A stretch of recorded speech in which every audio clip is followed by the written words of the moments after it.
¿Qué tal? ¿Cómo les va? Muy buenas tardes. Esta es una nueva edición de Plenario. Arrancamos un poquito más tarde porque, bueno, se realizó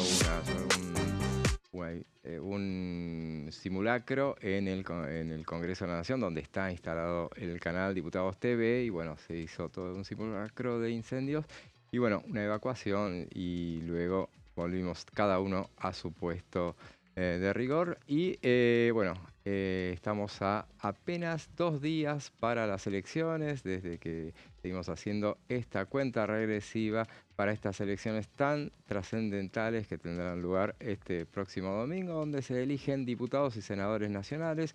Recordamos, senadores nacionales en 8 distritos.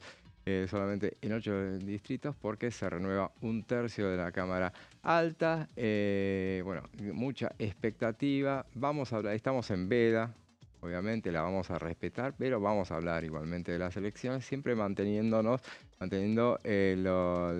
lógica de bueno, respetar las normas vigentes, de no decir nada que induzca, que pueda inducir al voto que tendrá lugar el próximo domingo. Bueno, mientras tanto, bueno, mucha actividad, como nunca, lo hemos dicho y repetido, como nunca se había dado el Congreso de la Nación. Ha trabajado hasta el último día intensamente en cuanto a reuniones, a sesiones, a comisiones, y lo hizo en la previa de las elecciones y lo seguirá haciendo en la próxima semana. Estaba mirando nomás el cronograma de la agenda de la próxima semana, y hay ya previstas 9 reuniones de comisión, así que, bueno, mucha actividad, comisiones muy importantes que se van a realizar, mucha actividad, por ejemplo, con la Comisión de Presupuesto y Hacienda. Bienvenido sea que se avance, bueno, más allá de que se haga a partir de un emplazamiento, bienvenido sea que se trabaje con el tema de la ley de leyes. Bueno, vamos a los títulos de la jornada y después nos metemos de lleno en el programa.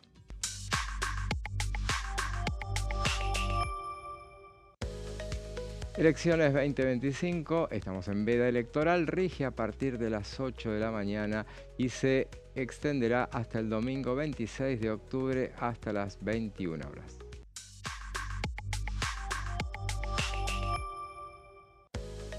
Comisión Especial de Seguimiento e Investigación sobre Fentanilo Contaminado y o Adulterado. Se reunirá este martes 28 a partir de las 12 para recibir a familiares de las víctimas.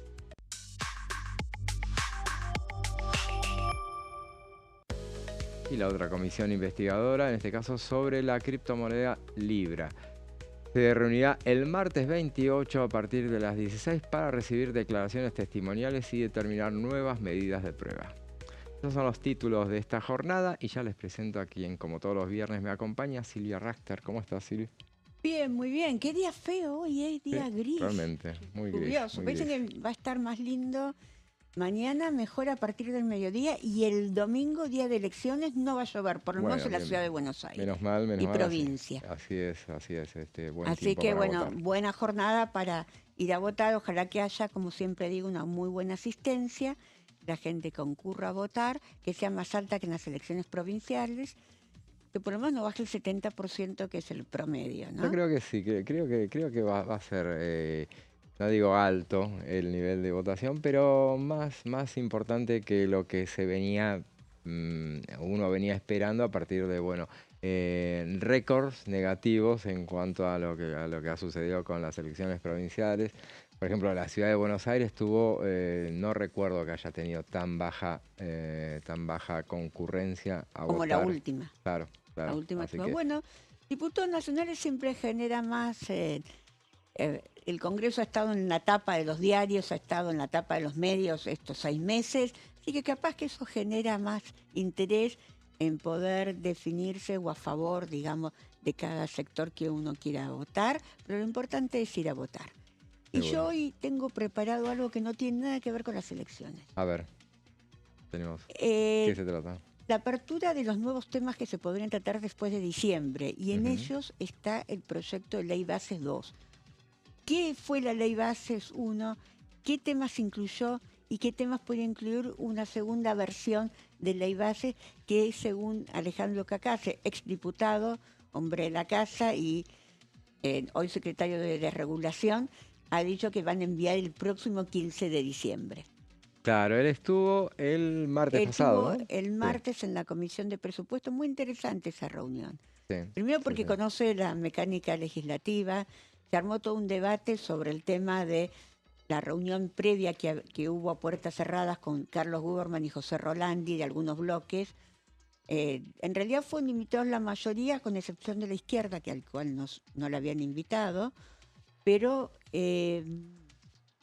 digamos, y UP no había querido asistir. Claro. Y otros no Ujú. fueron porque no habían llegado a Buenos Aires, porque la gente de Innovación no fue, pero me dijo que por un tema de traslados, que no había llegado el lunes, era a Claro. las 9:30 de El la lunes a las mañana. 9:30, muy temprano, un día lunes, recordemos, la actividad plena en el Congreso de la Nación es siempre de martes a jueves.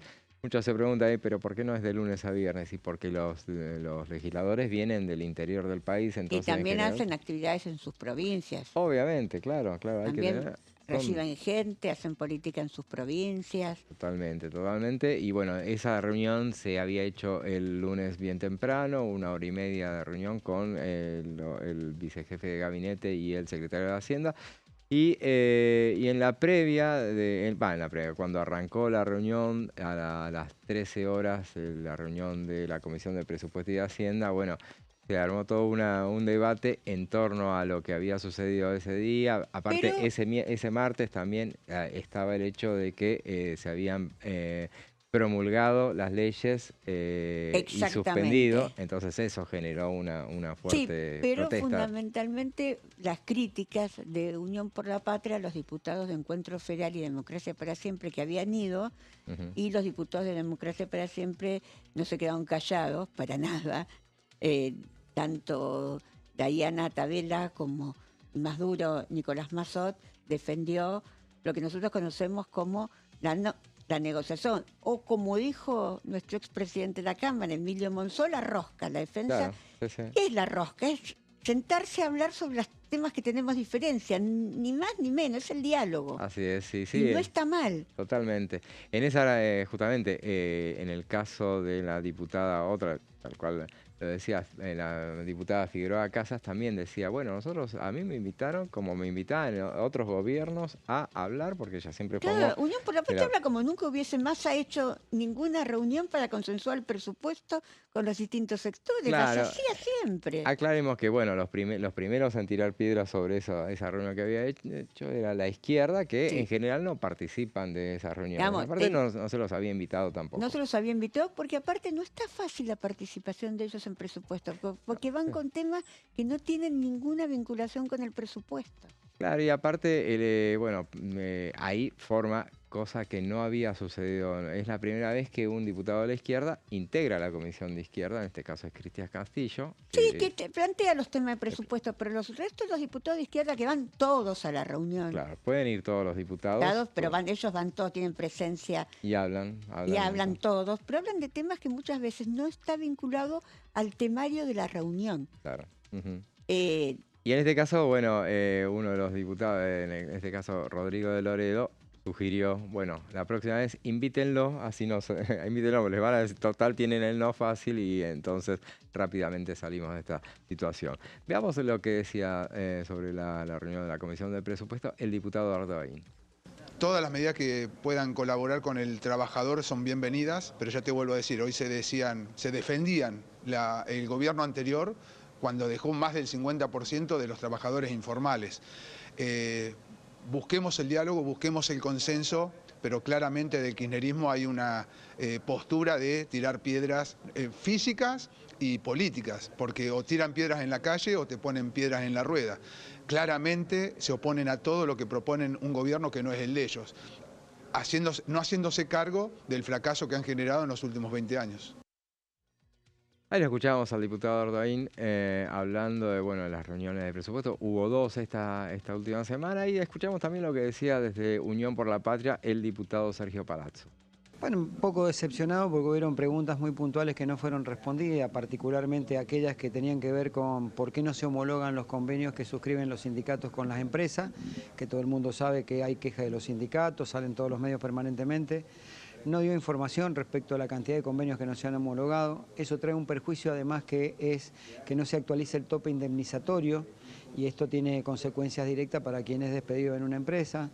Tampoco ha respondido sobre la cantidad de personas que están o se han incorporado o la cantidad de personas que están como trabajadores no registrados. Nosotros tenemos el dato de la encuesta permanente de hogares que ha habido un crecimiento de más de 100.000 personas desde el inicio de la gestión de Javier Milei a la fecha. Así que bueno, son cosas que han dicho, como también se ha hablado de la litigiosidad que había en las causas laborales y por eso tiene que haber una reforma laboral.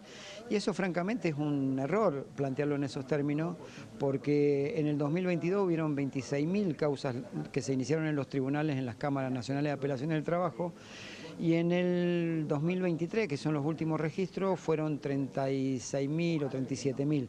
Quiere decir que en una población de 8 millones de trabajadores informales que todos pueden reclamar, solo hubieron 30 y pico mil juicios. Con lo cual se desbarata cualquier intento de justificar una reforma laboral a partir de la litigiosidad que puede tener. Escuchamos a Sergio Palazzo hablando, bueno, de lo que había sido la segunda reunión. Nosotros hicimos referencia a la del martes. Con Julio Cordero. Estuvo el diputado Cacase y en la segunda estuvo el secretario de Trabajo, Julio Cordero, sí. Exactamente, Julio Cordero, que sí no contestó algunas de las preguntas que hicieron los legisladores y justificó el tema de por qué no se homologan los convenios, dijo que no se homologan los convenios que están por encima del 1%, porque son que si está acordado tendría que ser de cumplimiento igual dentro de las empresas. Así es. Bueno, ahora vamos a una breve pausa y después seguimos con más plenario.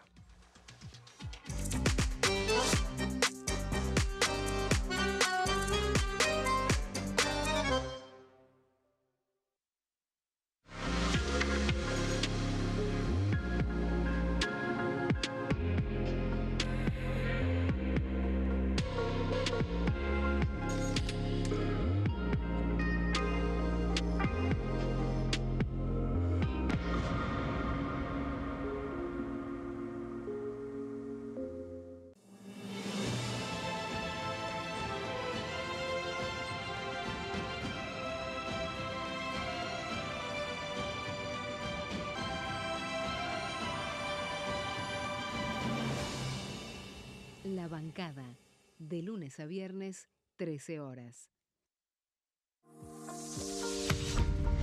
¿Qué función cumple el Congreso? El Congreso ejerce su función legislativa a partir de la deliberación y sanción de leyes que busquen el bien común de todos los habitantes. Durante 2024 se sancionaron 44 normas de enorme trascendencia, como la Ley Bases y Puntos de Partida para la Libertad de los Argentinos, la Ley de Medidas Fiscales Paliativas y Relevantes y la Boleta Única de Papel. La Constitución Nacional determina las atribuciones del Congreso, las cuestiones sobre las cuales puede y debe legislar, así como sus limitaciones. También establece la relación entre los distintos poderes, que es fundamental para equilibrar el sistema republicano. Además de legislar, el Congreso tiene la función de ejercer el control del Poder Ejecutivo. Entre otras atribuciones, ese control incluye el pedido de informes, las interpelaciones, la actuación de la Auditoría General de la Nación, dependiente del Congreso, la posibilidad de solicitar juicio político y la aprobación de las cuentas de inversión. Desde la reforma constitucional de 1994, el jefe de gabinete de ministros tiene la obligación de concurrir periódicamente al Congreso para informar acerca de la marcha del gobierno. Este informe se realiza alternadamente en cada Cámara del Congreso.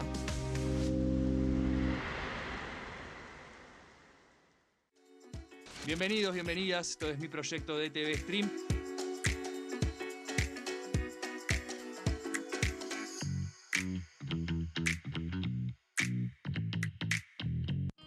El sarampión es una enfermedad viral altamente contagiosa.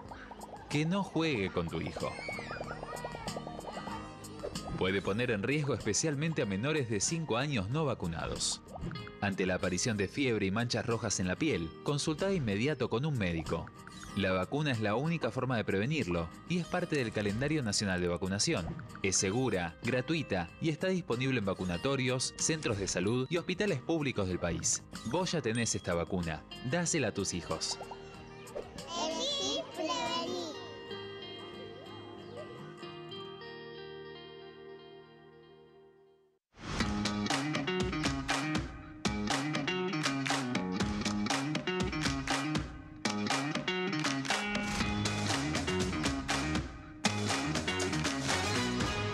Pasos perdidos. De lunes a viernes, 16:30 horas. ¿Quiénes conforman el Congreso? El Congreso de la Nación está conformado por la Cámara de Diputados y la Cámara de Senadores. La Cámara de Diputados representa al pueblo de la nación argentina.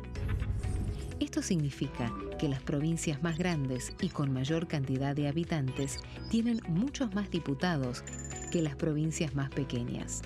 La manera de establecer las cantidades es proporcional. Por ejemplo, la provincia de Buenos Aires cuenta con 70 diputados nacionales y la provincia de Tierra del Fuego con 5. La Cámara de Senadores representa a las provincias. Cada provincia envía 3 senadores al Congreso Nacional. El total de senadores es 72, dado que las provincias argentinas son 24. Este es el número fijo, estipulado por la Constitución Nacional. Cada 2 años, el Congreso Nacional renueva la mitad de sus diputados y 1/3 de sus senadores nacionales. El mandato de los senadores es de 6 años, mientras que el de los diputados es más breve, dura solamente 4 años. La Cámara de Diputados tiene 257 miembros. En el recinto, los diputados se agrupan en bloques y en interbloques que expresan partidos políticos o afinidad ideológica. Existen también los monobloques, integrados por un solo diputado. El bloque oficialista se dispone a la derecha del presidente de la Cámara, el bloque opositor mayoritario a la izquierda y en el centro los bloques con menos cantidad de integrantes.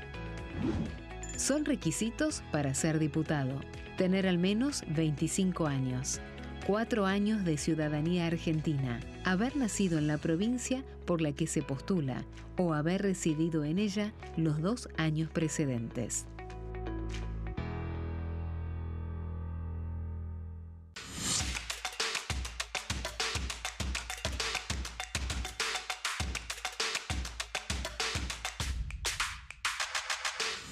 Quórum, de lunes a viernes, 14 horas.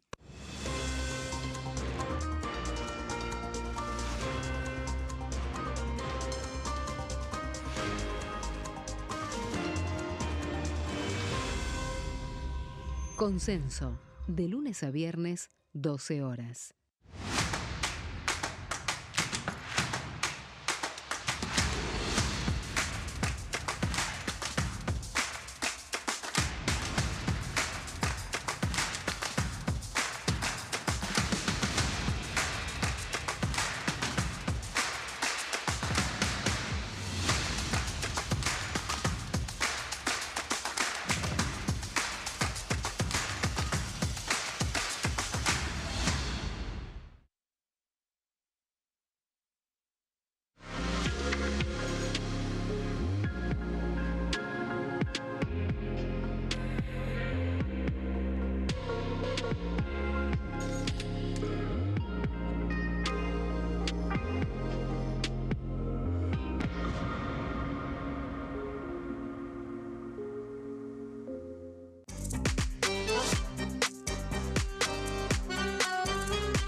Y seguimos con plenario y bueno, ya metiéndonos de llenos en las elecciones del próximo domingo. Pero diciendo lo que podemos decir, porque obviamente estamos en periodo de veda, pero sí podemos hablar, hacer historia, un poco de historia respecto de lo que han sido las elecciones. Vamos a remontar en la historia muchos años para atrás y vamos a llegar hasta el presente. ¿Por qué? Porque se armó mucha discusión en torno a de qué manera se iba a presentar la elección del domingo, los resultados de la elección, Sí. qué es lo que tenía más importancia. Obviamente, a partir del spoileo que representó la elección del 7 de septiembre en la provincia de Buenos Aires, bueno, el oficialismo provincial sacó una gran diferencia que veremos si en todo caso es un poco irremontable para el oficialismo nacional. Pero bueno, veremos en todo caso, la discusión estará en cuánto es esa diferencia que había sido de casi 14 puntos en septiembre, si cuánto puede llegar a achicarse por parte de La Libertad Avanza. A partir de eso, bueno, el gobierno nacional pensaba y promovía la posibilidad de hacer un conteo de los votos en general en todos los Interpaís. distritos, claro. Hubo un fallo de la Cámara Nacional Electoral diciendo que, bueno, cada uno la medición será distrito por distrito. En definitiva, bueno, vamos entonces a ver de qué manera se medían en estas que fueron las elecciones intermedias, de qué manera se midieron en la historia las elecciones intermedias. No nos vamos a remontar en toda desde el 83 hasta la fecha, sino desde el 97 a la fecha. ¿Pero por qué?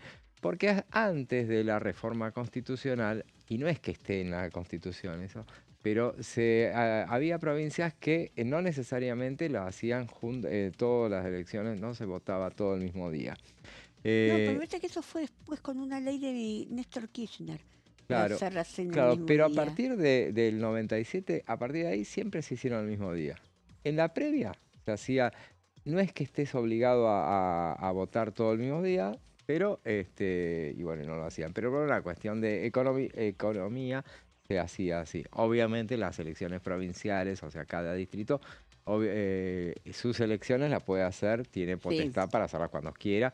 Muchas veces se hace coincidir, en general se hace coincidir con las elecciones nacionales por una cuestión, obviamente, de costo. Pero bueno, vamos a remontar. Este año no pasó eso. No pasó y por primera vez en la provincia de Buenos Aires hubo elecciones separadas de las nacionales, Sí, pero por vos te ejemplo. acordás que en el 2001 había distritos que elegían todos juntos, diputados, senadores, y se hacía en forma diferente en cada provincia, y que después eso lo unió Néstor No. Kirchner. A partir, sí, lo habrá unificado, pero a partir de las elecciones del 97 ya se hicieron todas en la misma fecha.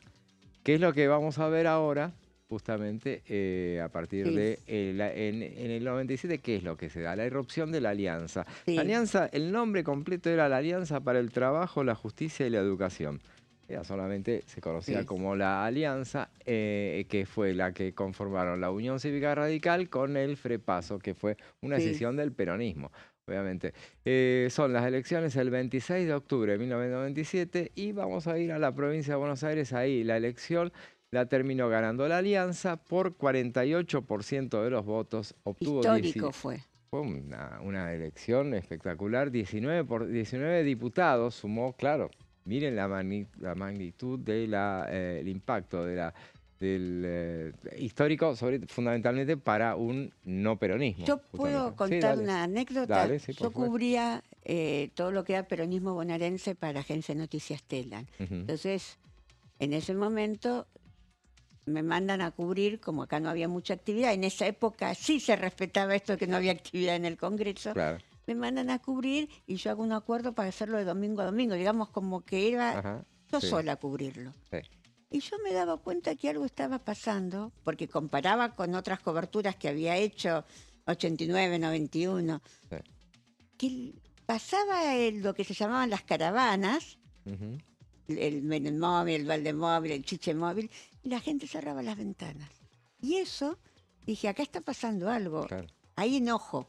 Había mucho enojo y dije, esto o pierden las elecciones o van a estar muy cerca. Nunca pensé que las iban a perder.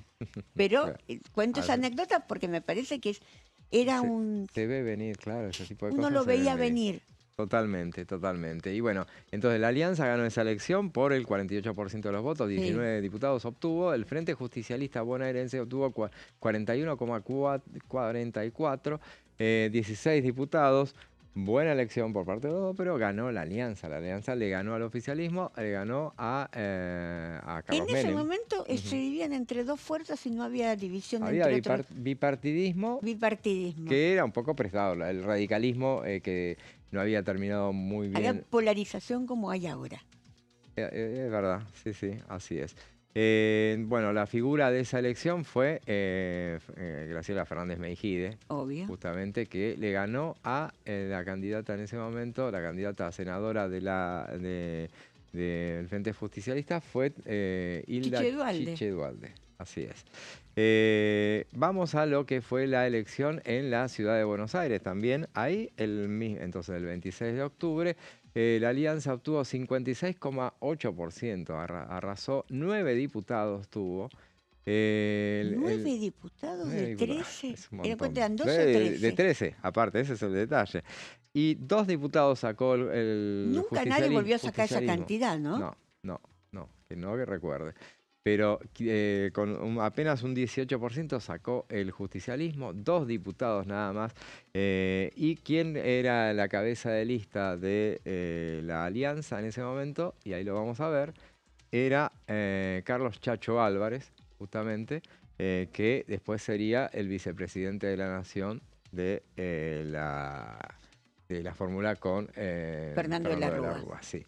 Una espectacular elección. Entonces, la Alianza no fue junta en todos los distritos. Fue, por ejemplo, en Córdoba, la UCR compitió sola, ganó por el 38,11% en esa elección. El FREPASO todavía existía la UCR como un partido fuerte. Así es, y en Córdoba justamente este año no sucederá. El FREPASO compitió también en Córdoba, salió tercero, 12% había sacado. Y en Santa Fe sí compitió la Alianza y habían ganado con el 45,46%. Una elección donde realmente la Alianza, bueno, había llegado con todo. Ahí estaba con el socialismo también la Alianza. La Alianza, no recuerdo si competía junto con el socialismo, creo que sí, porque era Boero, que eran muy cercanos. Sí. El FREPASO era Frente Grande, País y Socialismo. Claro. Que era el Frente País Solidario en realidad. Así que sí, estaban ahí. Ahora, 2 años después, 4 años después, o sea, 2 años después, llegan al poder, les va bien a la Alianza, pero 4 años después es el desbarranque de la Alianza y de la Argentina. Elección. 14 de octubre de 2001, entonces la Alianza obtiene 19,49% de los votos en la provincia de Buenos Aires. Apenas 4 diputados. El ARI sale segundo. 4 diputados nada más. 4 diputados nada más. El ARI sale segundo con 14%, perdón. 2 diputados, estamos hablando de la ciudad de Buenos Aires. Ahí se ponían en juego en esa elección también 13 diputados. Y el Frente Unión por Buenos Aires, 11,68%, 2 diputados. O sea, la Alianza fue el único distrito donde Fernando de la Rúa el gobierno, el oficialismo, ganó esas elecciones, pero ganó, miremos los guarismos, o sea, la ciudad de Buenos Aires, mucho antiperonismo, obviamente, y se impuso la Alianza, pero le fue mal, le fue mal en el resto del país. Y vamos a ver entonces a lo que había sucedido ese 14 de octubre en la provincia de Buenos Aires. La lista justicialista, 37,36%, 18 diputados sacó y miremos, el oficialismo arrasado quedó 7 bancas apenas con el 15,35%. Fue impresionante esa elección. Miremos cómo lo anunciaban los diarios de la época, o por lo menos el diario Clarín. Duhalde arrasó, el PJ domina el Congreso, esos eran los títulos. Sí. La Alianza mantiene la capital federal, que era el único distrito donde le había ido bien. Y miremos el título de abajo, alarma, el voto bronca es muy fuerte, anunciaron. Fue en ese momento del... Sí, el voto de la feta de salame, sí. El voto a Clemente, todas esas cosas. Y bueno... Irse a Buenos Aires también. Claro, bueno, evidentemente... El voto en el 501. Claro. Así es, irse para no tener que votar. En esa elección, bueno, claramente fue, en esa elección en la provincia de Buenos Aires, el candidato había sido Eduardo Duhalde. Ahí no sé si se ve bien, pero en ese conteo previo, cuando se hizo esa primera edición del diario Clarín, daban arriba del 40%, después había Ahí sido se le un había poco elegido menor. senador también, ¿no? Claro, ahí eligieron senador. Duhalde le ganó a Raúl Alfonsín, nada menos. Y bueno, realmente era... Un Raúl Alfonsín que sacó el 15% de los votos, muy bajo, claro, y claro. que iba con Diana Conti, que después terminó siendo... Cubriéndola, claro, de senadora nacional, sí, cuando senadora nacional, Alfonsín renuncia. asume y después se pasa al kirchnerismo. Así es, exacto, ella era como del Frente Grande. Sí. Fue la elección previa, a los pocos días, después cuando asumen ese nuevo Congreso, inmediatamente ahí es cuando desplazan a todo. Es fuertemente desplazado el gobierno nacional a partir de, bueno, le votan no tenía vicepresidente de la Nación, entonces el presidente provisional pasa a ser Ramón Puerta, el presidente de la Cámara de Diputados pasa a ser, con esa disminución que había tenido la Eduardo alianza, Camaño. Eduardo Camaño, así es. Veamos entonces a las elecciones intermedias posteriores y vamos viendo cómo cambia el país totalmente, de cada elección intermedia a otra. Ahora vamos entonces allá. Gobierna Néstor Kirchner, ya en el 2005, 23 de octubre de 2005. Esa elección, a partir de, teníamos muy fresca lo que fue la Guerra del Golfo, entonces esa frase que había lanzado en su momento Saddam Hussein, de la madre de todas las batallas, bueno, entonces se define a esa elección y a partir de entonces siempre se habla de la provincia de Buenos Aires como la madre de todas las batallas, porque suelen darse confrontaciones muy importantes en ese distrito. Por el peso electoral que tiene. Por el peso electoral, obviamente, y por ejemplo, recordemos cuando fue la elección en la ciudad de Buenos Aires este año, se decía irónicamente la madrecita de todas las batallas por toda la importancia que tenía esa elección, nada menos. Entonces, el Frente para la Victoria, en esa elección del 23 de octubre de 2005, gana en la provincia de Buenos Aires, gana por el 45,77%.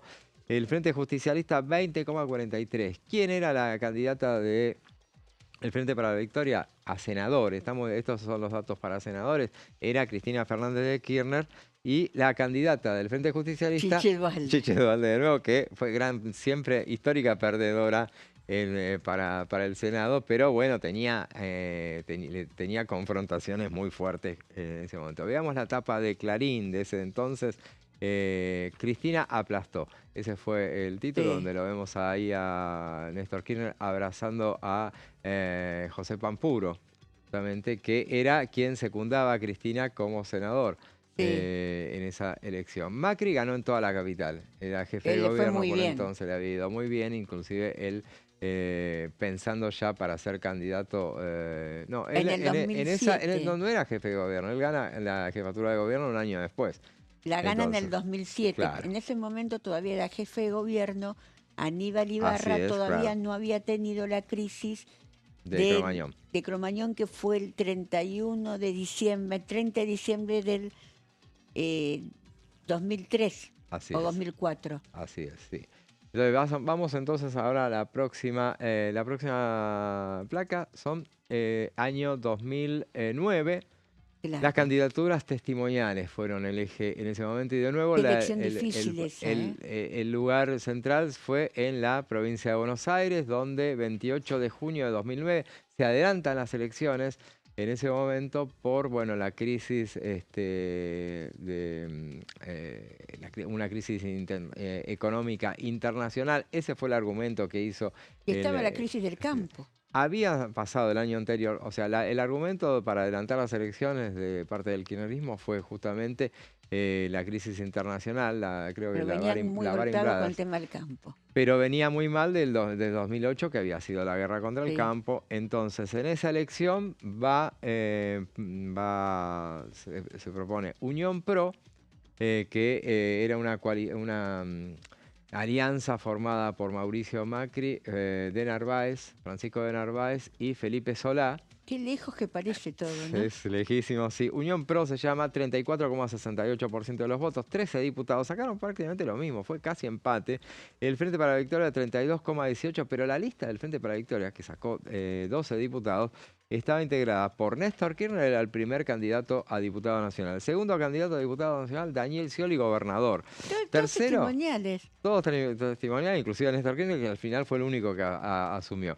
Nacha Guevara era la tercera. Que nunca y asumió tampoco. Tampoco asumió. Y cuarto era el jefe de gabinete de entonces, que era Sergio Massa. Esos tres últimos Hay entonces siempre fueron una testimoniales. historia sobre el vínculo, sobre lo que pasó la noche de la elección, Sí. que tuvieron una discusión muy fuerte Néstor Kirchner con Sergio Massa, pero muy fuerte porque había sacado más votos la mujer de Sergio Massa como concejala claro, y no en había... Tigre que la lista del peronismo. Presagiando quizás lo que vendría 2 años. Acá vemos el gran ganador en la próxima, vamos a ver a Francisco de Narváez en esa elección, que a partir de entonces había muchos que se hacían los rulos y él pensó inclusive en ser presidente ya, en lugar de ser Me acuerdo. Pensaba ya, pero tenía origen colombiano, o sea que eso no pudo ser y ni siquiera pudo ser gobernador. No me porque acordaba fuera que era colombiano. Era colombiano, sí, había nacido en Colombia. Vamos a 2013, miren todo lo que pasa por en el medio, estuvo 2011, ganó Cristina por el 54% de los votos. En el 27 de octubre de 2013 tenemos la irrupción del masismo en la provincia de Buenos Aires, por eso el peso electoral que tiene la provincia de Buenos Aires. Sergio Massa sorprende a todos siendo candidato. Él había habido una frase en la previa de la elección de Cristina Kirchner, presidenta, que había dicho: a los que no les gustan los modales, que armen su partido y nos enfrenten en las elecciones. De ahí viene la frase histórica de: si no estás conforme, arma tu partido. De ahí viene Claro, esa pero yo me histórica acuerdo, frase. yo estaba en Tela, me acuerdo el día de cierre de listas, que se tenían que cerrar para las PASO, todavía había PASO, Sí. que lo de Massa sorprendió, porque Sí, hasta totalmente. las 10 de la noche, era un sábado de la noche, no se sabía Claro. nada que iba a presentar, y estaba entre que presentaba y no presentaba. Inclusive, muchos dicen que la ruptura entre Cristina y Estiuso es a partir de ese momento porque los servicios de inteligencia no le adelantaron que el Frente Renovador se iba a presentar. Bueno, dimos el resultado entonces en esa elección.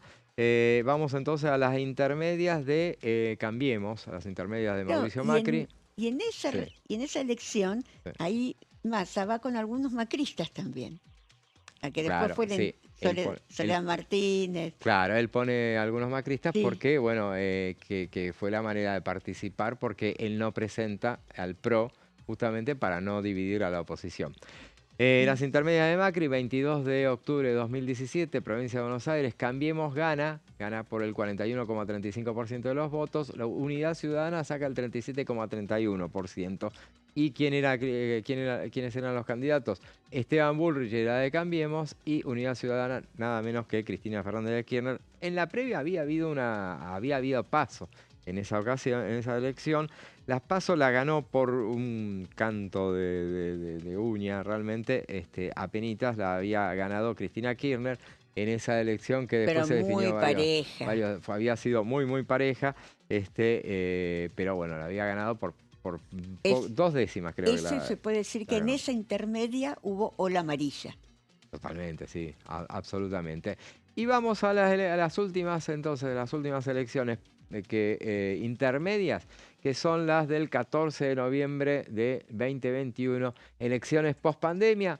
Fíjense, es en noviembre, justamente siempre estábamos hablando de fechas de octubre, salvo aquella elección que se hizo en el mes de junio, en 2009, pero acá, ¿por qué? Porque veníamos de la pandemia y se corre toda la elección un mes, las PASO también, y gana Juntos por el Cambio, le gana, presagiando que iba a volver al poder, muy probablemente, no sucedió. No sucedió. Saca el 47,09% de los Le va votos. muy bien, por eso renovaba mucho este año. Claro. El Frente de Todos saca el 25,06%. Eso es, lo arrasó. Y eso es en la ciudad de Buenos Aires. Sí. Por eso estaba mirando a ver, digo, mucha sí, porque diferencia. no, la provincia estuvo más parejo. Y en la provincia de Buenos Aires, que es la próxima placa, gana el Juntos por el Cambio también con el 39,77% de los votos y el Frente de Todos 38,59%. Casi parejo. bastante, pero es la manera de ganar en la provincia de Buenos Aires. Por eso el impacto que vos hacías hincapié en el del 97, o sea, la alianza como un no peronismo, ganarle al peronismo por tanta diferencia, era muchísimo, 49%. Veamos la tapa de Clarín del 2021 y ahí la vamos viendo. Ahí el festejo corresponde a la ciudad de Buenos Aires, donde la gran ganadora había sido María Eugenia Vidal. Lo vemos ahí a quien se sentía ya, se hacía los rulos, y valga la expresión, Horacio Rodríguez Larreta, que pensando ya, levantándole el abrazo, porque él había tenido participación, levantándole la mano a María Eugenia Vidal, que volvía a la ciudad. Porque Macri no quería que fuese la candidata. Macri no quería. Ahí en esa foto, si la vemos más grande, la imagen de la tapa de Clarín, lo vamos a ver en segundo plano. A ver la tapa. Lo podemos ver, lo vamos a ver en segundo plano a Mauricio Macri, que lo dejaron subir medio bueno, subir si querés. Él quería que sea María Eugenia Vidal en la provincia. En la provincia, donde en la provincia no está en esta foto, pero en la provincia ganó el Colo Santilli, que ahora vuelve a ser candidato. Bueno, la noticia en ese momento fue que Juntos por el Cambio le había ganado al oficialismo en los principales distritos del país.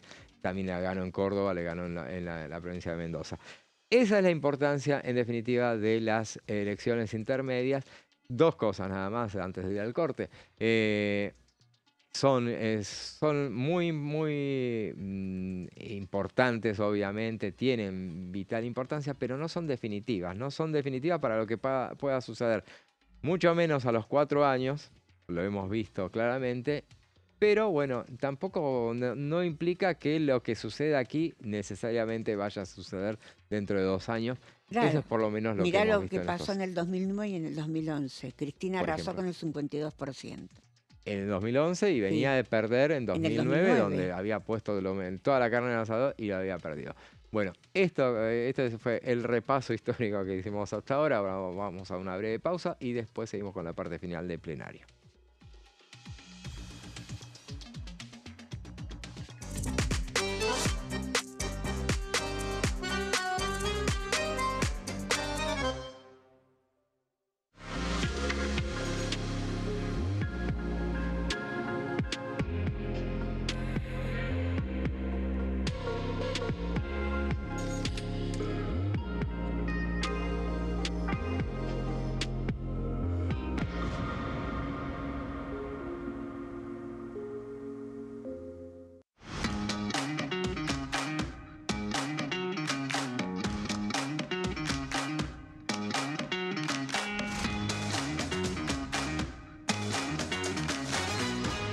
Pasos perdidos.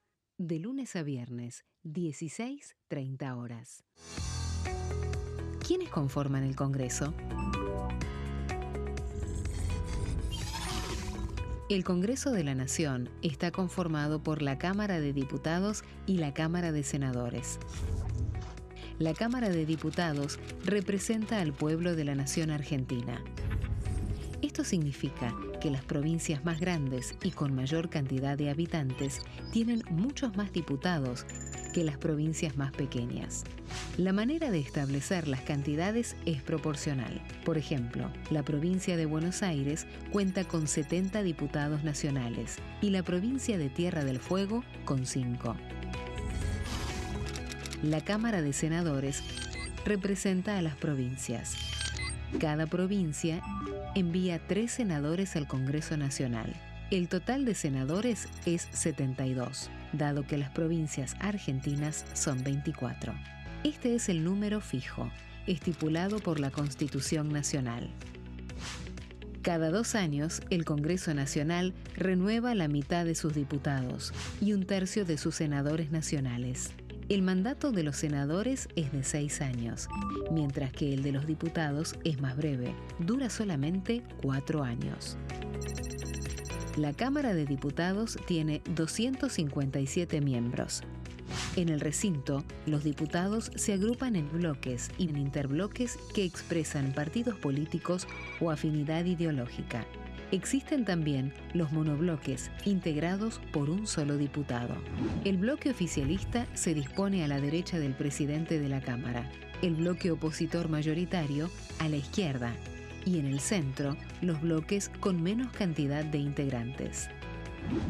Son requisitos para ser diputado: tener al menos 25 años, 4 años de ciudadanía argentina, haber nacido en la provincia por la que se postula o haber residido en ella los 2 años precedentes.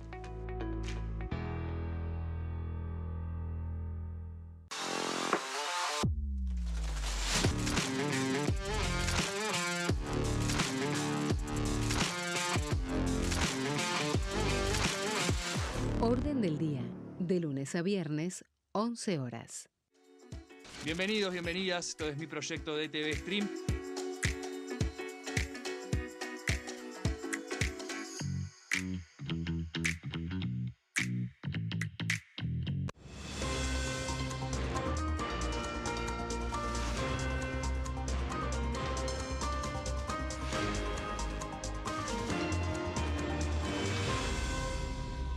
Consenso, de lunes a viernes, 12 horas. ¿Cómo funciona el Congreso? Las sesiones son el espacio donde los diputados debaten proyectos de ley para su aprobación, modificación o rechazo. En una misma sesión pueden tratar varios proyectos de ley. Las sesiones ordinarias comienzan el 1 de marzo, cuando el presidente de la Nación inaugura el periodo ante la Asamblea Legislativa y se extiende hasta el 30 de noviembre.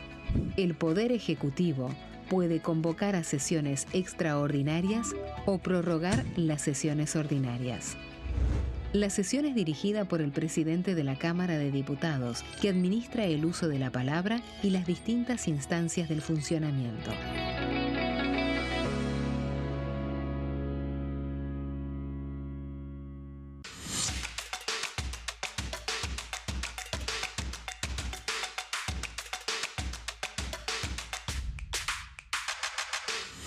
Quórum, de lunes a viernes, 14 horas.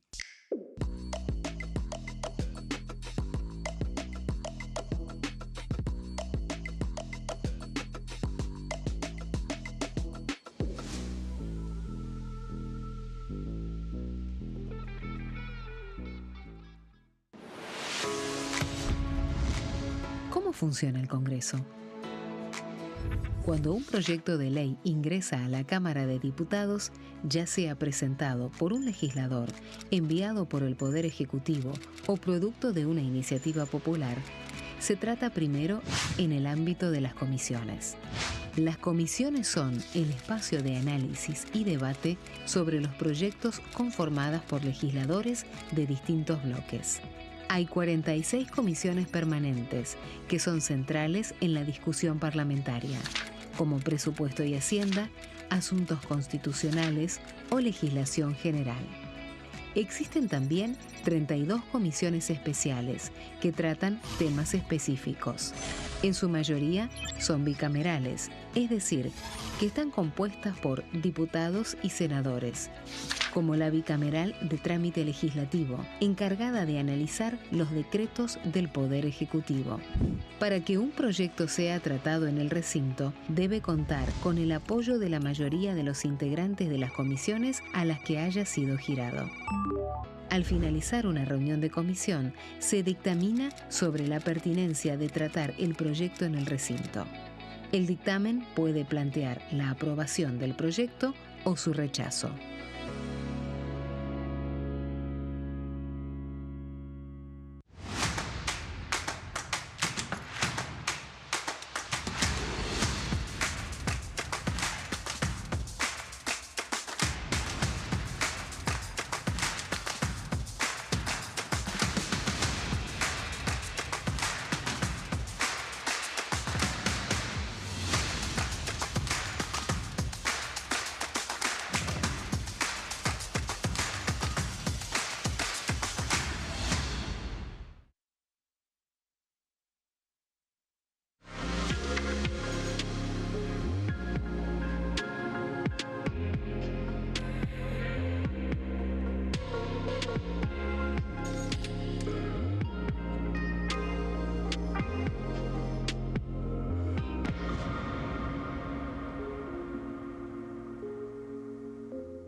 Tercer bloque de plenario y como decíamos al principio, bueno, una de las comisiones que más se está reuniendo ahora, contrariamente a lo que venía sucediendo a lo largo del año, es la Comisión de Presupuesto y Hacienda. Esta semana estuvo la visita de Alejandro Cacase, ex diputado nacional, actual secretario de Regulación, quien, como decía Silvia, anunció lo que será la Ley de Bases 2 y bueno, ese detalle nos lo va a dar Claro, de Silvia. cómo, en realidad, de cómo fue la ley base, cómo se hizo y qué es lo que anunció ahora. Creo que en algún momento tenemos un tape Bien, de Cacase. ahí lo vamos. Pero bueno, ahora vamos a hacer la primera placa. El secretario del Ministerio de Regulación, Alejandro Cacase, es diputado nacional del radicalismo, hombre de San Luis. Ujú. Estuvo acá presente en la comisión. Digamos, se bancó toda la previa de 2 horas Sí, y se lo tomó con humor. Decía, bueno, yo ya estoy acostumbrado a estas... sí, claro, cuando en la previa dijeron, bueno, pues, apuremos un poco, Berti Venegas Lynch decía, apuremos un poco salgamos de esta discusión y así, porque están los funcionarios esperando, pero le dijeron... Es Alejandro Cacase. Alejandro Cacase, Él hacía lo mismo lo trató muy bien. lo que estamos haciendo nosotros ahora lo hacía él antes, así que se no la había banque. ningún tipo de problema. No, Bueno, se la inclusive Cacase medio le dice a lo de la izquierda, yo cuando mandemos los proyectos, nosotros vamos a invitarlos a las reuniones para consensuar las iniciativas. Vamos a invitar a todos. Está bien, está muy bien. Se lo dice a los de la izquierda. Bueno, Alejandro Cacase anunció en la Comisión de Presupuesto que se enviará la Ley de Base 2. La ley de base se va a tratar, en realidad esta ley, ¿cuál es la idea? La idea es tratar aquellos puntos de la ley que fue sancionada y que no fue incluido por falta de acuerdo político. Hubo muchos temas que se terminaron sacando. Ya no hablemos de la primera ley que se aprueba en febrero, y se cae. Porque en primero se aprueba una ley en general. Y cuando la mandan a comisión, vos sabés que cuando van a comisión esas leyes se caen, tienen que empezar de cero. Entonces, después que estuvo el presidente, después se hace una nueva versión de esa versión original. ¿Te acordás que tenía como 600 artículos esa versión original? Y se trabaja sobre una versión de 300 artículos. Sí, que es un Igual montón, modificamos un montón de Es un leyes, montón. pero eran 300 artículos. Sí. Bueno, vamos a ir a nuestra tercera placa. No sé si tenemos alguno de los audios de Cacase para poder poner cuando hace el anuncio, ¿no? Bueno, sigo igual. Cacase mencionó entre las leyes que podrían incluir esa ley base, la ley de pesca, la ley del divorcio exprés, la ley de defensa de la competencia, la ley de jurado por jurados, juicio por jurados, Sí. y algunos puntos del Consejo de Mayo. Ujú. Y hay que, digamos, vamos a ir viendo, porque también los puntos del Consejo de Mayo, que son la reforma laboral, tributaria, creo que van a venir por una ley aparte. Claro. Pero hubo otros temas que no los nombró Cacase y que también fueron eliminados cuando se trató la ley bases. Ujú. Fundamentalmente las privatizaciones. Se había planteado un cúmulo de privatizaciones importantes y muchas terminaron afuera. Claro. Entre ellas la ley de la ley de aerolíneas, la privatización de aerolíneas quedó Claro. afuera, Sí, sí, sí. y la ley de los medios públicos. Al final los medios públicos no fueron privatizados. En realidad se elimina cuando se trata en el Senado. Sí. Ujú. Claro. El Senado hizo muchas modificaciones. El en Senado ese hizo momento. varias Y modificaciones. me acuerdo de la ley el tema de aerolíneas, hubo una reunión de comisión en la que se presentó la ley y todo eso, y después se quedó ahí. Exactamente. Pensaban que iban a avanzar, pero no. Y avanzó. Otros puntos que fueron eliminados en el Senado fue el capítulo previsional, Ujú. como decíamos, las privatizaciones Sí. y el tema de los medios públicos. Qué bueno que se definió que no se iba a privatizar, aunque ya uno de esos medios públicos ya prácticamente lo había cerrado, Milay, que Claro. era Telam, Sí, claro. donde yo trabajé 37 años. Vamos a nuestra siguiente placa. La ley de base fue aprobada en diputados el 30 de abril del 2024, con 142 votos a favor, ahí votó todos los bloques dialoguistas, Claro. Ujú. votaron esa iniciativa. Contra 106, que era la izquierda y el kirchnerismo y algunos otros diputados, incluso Claro. el Encuentro Federal y, Sí. y Democracia para Siempre, que votaron en contra. Claro, ahí quedó bien definido los dos sectores, lo que, claro, con los votos de lo que era Juntos por el Cambio y La mayoría sectores de Juntos por el Cambio provinciales, votó a favor. estuvo a favor y bueno, es un poco lo que quisiera ahora recrear, veremos con el nuevo Congreso, a ver si de acá porque Sí, obviamente... pero hay una diferencia, me parece, sustancial con Ujú. eso. Que van a perder, digamos, los bloques del medio, Sí, pierden mucho. pierden muchos legisladores, entonces, y van a ganar muchos legisladores los gobernadores. Entonces, la negociación va a ser con el futuro bloque de Provincias Unidas. Es muy distinto negociar Los diputados que están acá. claro, con los bloques, así, con bloques que no necesariamente dependen de los gobernadores, que tener que negociar con muchos gobernadores. Es una negociación mucho más compleja. Claro, y cara. Muchísimo, Y cara. Y cara. Y más Compleja y cara porque los gobernadores no te van a pedir, los gobernadores te van a pedir, quiero esta ruta. Y esta ruta es cara, quiero este hospital. Este Claro. hospital, digamos, te piden cosas que son estructurales. A eso Totalmente, voy. claro, sí, sí. Entonces, sí, es mucho más, son más, digamos, requieren un mayor nivel de consenso y un mayor nivel de recursos. Ah, sí, totalmente. En el Senado, la ley bases fue aprobada el 13 de junio, con muchas modificaciones, con lo cual debió volver a diputado. La votación fue 36-36. Claro, esa fue la primera vez que tuvo que Desempatar desempatar Victoria Villarruel. Victoria Villarruel. Quiere decir Ujú. que fue ganó digamos, tenía los votos muy justos, súper justos, y ganaron, digamos, y pudieron sacar la ley gracias al respaldo de todos los aliados. Claro, en el Senado se dio una particularidad realmente porque en el arranque, bueno, cuando se veía que, recordemos, el oficialismo apenas tenía 7 senadores nada más Sí. y después después terminó echando a Pero uno. ahora me parece que está dentro de nuevo. Ahora está totalmente adentro, pero bueno, oficialmente son 6. Pero independiente, 6 o 7 no hace la diferencia. Pero en definitiva, pero habían hecho una sumatoria, habían alcanzado a 39. a conseguir una Y vos sabés mayoría que de 39. los senadores o los diputados para conseguir comisiones todos se unen. Claro, sí. Pero bueno, se consiguió llegar a esa preparatoria en la que llegaron Sí. a sumar esos 39 y lograron determinadas cuestiones como, bueno, esto fue obviamente una, pero bueno, no es lo que terminó sucediendo a lo largo de este año. Exactamente. Bueno, vamos a contar un poquito de qué se trataba la primera ley. A ver. Tenía un punto que era clave en esa primera ley, era la reforma del Estado. La reforma del Estado que planteaba una emergencia que ahora ya venció el 9 de julio, Ah, y es que era la emergencia en materia administrativa, económica, financiera y energética por un plazo de un año. ujú.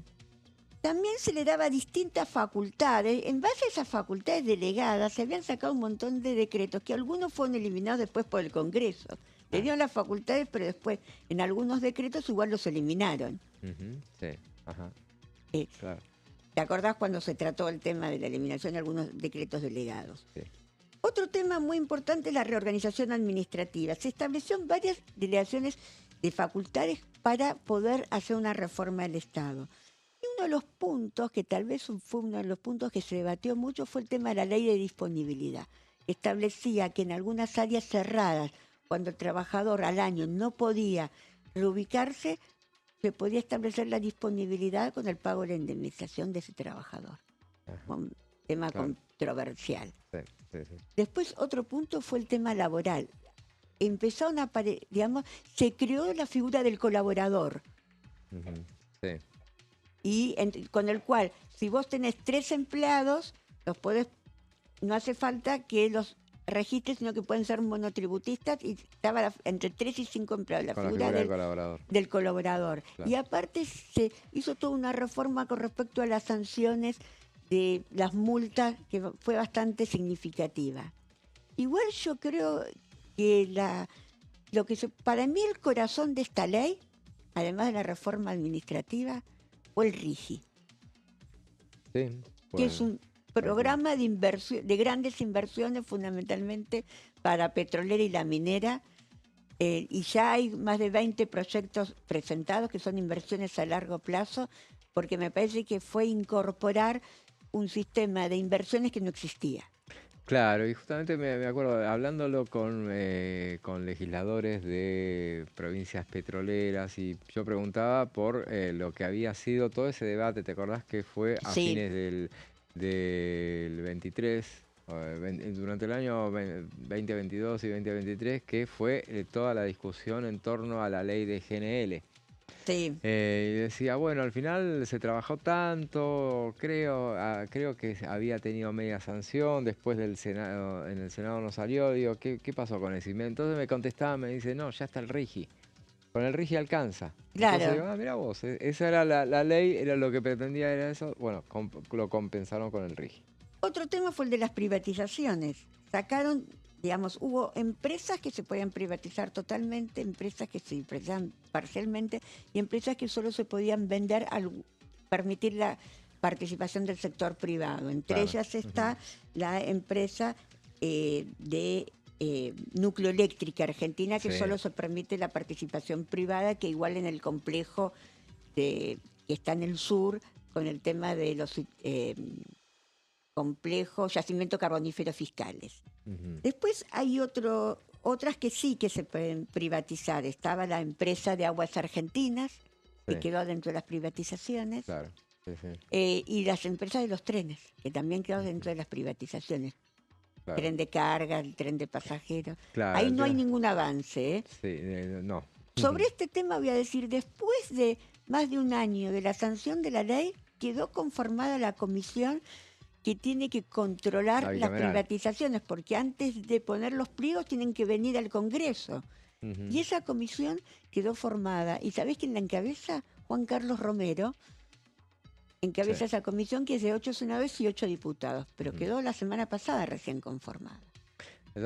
Vamos a escuchar lo que decía sobre lo que estás hablando vos justamente, el diputado, yo le sigo diciendo diputado, pero el secretario de Desregulación, Alejandro Cacase, que mencionaba Silvia. Veamos lo que decía. Esta Cámara de Diputados ha sido un pilar de esas reformas y de los principales hitos de desregulación que este gobierno ha tenido. Con el DNU 70 mismo, que lo emitió el presidente Milei apenas comenzar su administración, pero que también ha tenido la colaboración de esta Cámara para que se mantenga vigente, y con la ley bases, que tras arduos 6 meses de trabajo de un proyecto originario que hubo de más de 700 artículos, se terminó sancionando aquella ley de menos de 300 artículos con muchas modificaciones, y que me parece que fue un ejercicio muy positivo del diálogo democrático. Porque en definitiva lo que uno busca es eso, que un poder ejecutivo envíe un proyecto de ley, que ese proyecto de ley tenga su discusión en el Parlamento, se hagan modificaciones y a partir de eso podamos tener una política pública. Así que me parece que ha sido un ejercicio democrático muy positivo y que ha dado lugar a estos dos pilares de la desregulación, el DNU 70 y la ley bases, y al cual se sumó un tercero que surgió con razón de un acuerdo entre el presidente y los gobernadores, que fue el Pacto de Mayo, aquel Pacto de Mayo que se firmó en verdad en julio en Tucumán y que contó con la firma de 18 gobernadores. Y lo resalto esto porque hoy, cuando se habla del Pacto de Mayo, no siempre se tiene presente que no fue solo una iniciativa del presidente, sino fue una iniciativa rubricada por los titulares de esas 18 provincias o distritos, y que ha generado un decálogo de temas en los que trabajar, y que son un poco lo que se viene en términos de las iniciativas que tiene el Poder Ejecutivo para presentar al Congreso. Bueno, esta era parte de lo que decía Cacase. Fue bastante interesante, nos tiró titulitos. Sí, es verdad. Nos tiró algunos títulos. Y estos son los temas.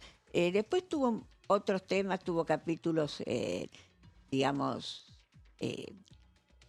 otros capítulos, tuvo la ley bases, pero esos fueron los temas que estuvieron centrales, tuvo algún capítulo. No tuvo el tema al final de los biocombustibles, viste que iba a estar y después no estuvo. Y tampoco estuvo el tema previsional, se sacó de entrada. El tema previsional te permitía jubilarte de acuerdo a la cantidad de aportes que vos tenías. Claro. Era Bueno, una iniciativa que querían los radicales incluir. sí. Y después hubo un conflicto bastante significativo adentro de esta ley, que fue el tema del tabaco. Sí, que se terminó votando en una votación muy Muy ajustada. muy ajustada, se propuso sobre el final, Claro, cuestión para de no que... hacer caer el resto de las votaciones. Sí, me acuerdo que el tema de la ley, el tema del tabaco era para que establecer los pisos los montos por los cuales tenían que tributar, porque lo que decían que uno de los empresarios más conocidos, que tiene una causa, Otero, en la Corte Suprema, hace mucho tiempo que no paga. Claro. Está en una demanda para no pagar y que lo que pagaba era el mínimo. Entonces tiene un juicio por el tema de que se haga un promedio y no sea el mínimo. Ya Bueno, perdió, así que tiene que pagar. tiene que Así pagar. tiene que pagar, Pero sí. bueno, esto fue un tema que dividió a los bloques, porque inclusive votaron todos divididos. Sí. Una parte del peronismo votó, otra parte... Claro, sobre todo porque se dio esas votaciones donde donde como fue de improviso, no tenían instrucciones de cómo, de qué hacer. Entonces estaba un poco a la buena de Dios. Cada uno definía. Ahí en entonces el bloque, ahí tuvo mucha influencia Carlos Castañeda. Claro. Para tener, hubo 20 votos del peronismo que pudieran permitir la aprobación de este artículo que impulsaba Pamela Caletti, Así de es. Innovación Federal. Entonces, esto viene en la ley Bases 2. Entonces, Vamos a ver que en la ley base 2, ¿qué va a venir? En principio, defensa de la competencia, quedó ley de pesca, quedó biocombustible, quedan privatizaciones, quedó otra parte reforma del Estado. Bueno, veremos qué vendrá ahí. Muy ambicioso porque, bueno, tengamos en cuenta que esto es llegar a esos 142 votos. Bueno, no alcanzaría con que sea 129. No es nada sencillo.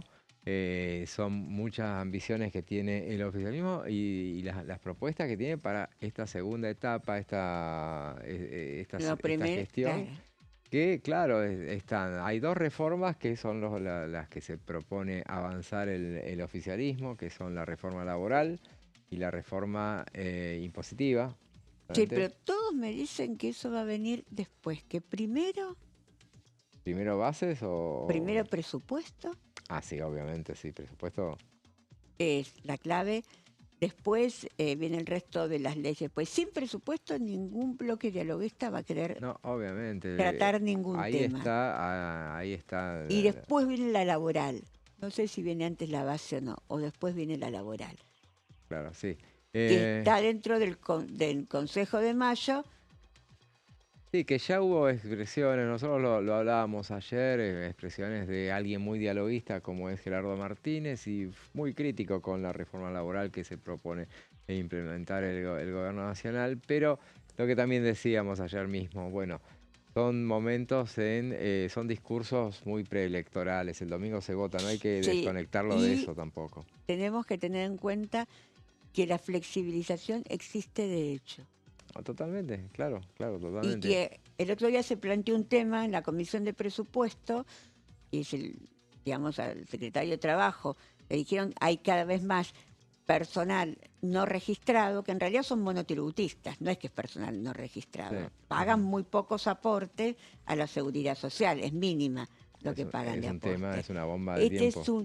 Este es el tema que está pasando en todas las empresas. Toman trabajadores en forma de monotributistas porque también hay un temor con el tema de la industria del juicio, especialmente las muy pequeñas empresas, las pequeñas empresas de 10 personas, de 5, te lleva de puesto 8. Un juicio laboral y ese es un tema en el cual, bueno, hay mucha expectativa de que realmente se haga hincapié a partir de la reforma. Igualmente, y lo dijo Cordero, no es que no vienen a eliminar la indemnización. No se trata de eso, sino de que a lo mejor que sean indemnizaciones más racionales. Y hablaba del salario dinámico y y hablaba de los convenios por empresa. Los convenios por empresa ya existen y muchos gremios los aceptan. Claro. Mientras que ellos tengan la negociación, el control de la negociación, lo aceptan. No lo aceptan cuando dejan de tener el control de la negociación. Así es, sí, sí. Pero existen convenios por empresa. De empresas grandes, muchas tienen convenios por empresa. Y eso va a seguir esta semana. Ya presupuesto ya tiene prevista una reunión para el miércoles a las 14:30. Sí, pero tiene que haber una el martes, todavía no la anunciaron. Claro, es aquella a la que van a venir, han sido invitados Carlos Torrendel, secretario de Educación, y el subsecretario de Políticas Universitarias, Alejandro Tendría que Álvarez. haber venido el martes pasado. Y no vinieron, justamente era un día muy Sí. especial porque, bueno, era el día en el que se había promulgado y suspendido la ley de financiamiento universitario. Hay hasta ahora 9 reuniones ya previstas. La bicameral de la Defensoría del Pueblo es la primera. Se va a reunir el miércoles también, pero está Fentanilo. Fentanilo a las 12. Hay 2 investigadoras para el martes, que son Fentanilo y la Comisión Libra. Después el miércoles a las 9 de la mañana, bicameral de la Defensoría del Pueblo, están metiéndose de lleno. Libra es un fracaso. Realmente, no sé, vamos a ver todavía. Digamos, sí, tiene que venir el dictamen, pero digamos, de lo que piden de pruebas, Sí. digamos, no pudieron avanzar. No pueden avanzar con las convocatorias. Pero bueno, veremos a ver si por lo menos Sí. hay que esperar el dictamen final, a ver qué es lo que hay comisiones de discapacidad, con defensa del consumidor. Y bueno, mucha actividad para la próxima semana postelectoral y veremos cuál es, y ya sabiendo cuál es el congreso que viene. Que se viene. Y del que vamos a hablar seguramente la próxima semana. No lo vamos a hacer hoy ya, obviamente, porque todavía no sabemos qué congreso es el que viene. Pero el viernes que viene nos comprometemos a analizarlo. Lo vamos a analizar a fondo. Ahora ya llegamos al final. Vos, Silvia, te quedás en la continuidad informativa de DTV. Exactamente. Voy a hablar del presupuesto hoy también. Ya nos anticipó lo que va a hablar. Hasta el viernes, Silvia. Hasta el viernes. Y hasta el lunes para ustedes. Ahora quédense en la continuidad informativa de TV con Amanda Alma, Pasos Perdidos y Silvia Rachter. Y nosotros nos vamos a encontrar entonces el lunes que viene. Pasen un buen fin de semana, voten bien, voten como quieran, pero vayan a votar el próximo domingo. Hasta el lunes que viene.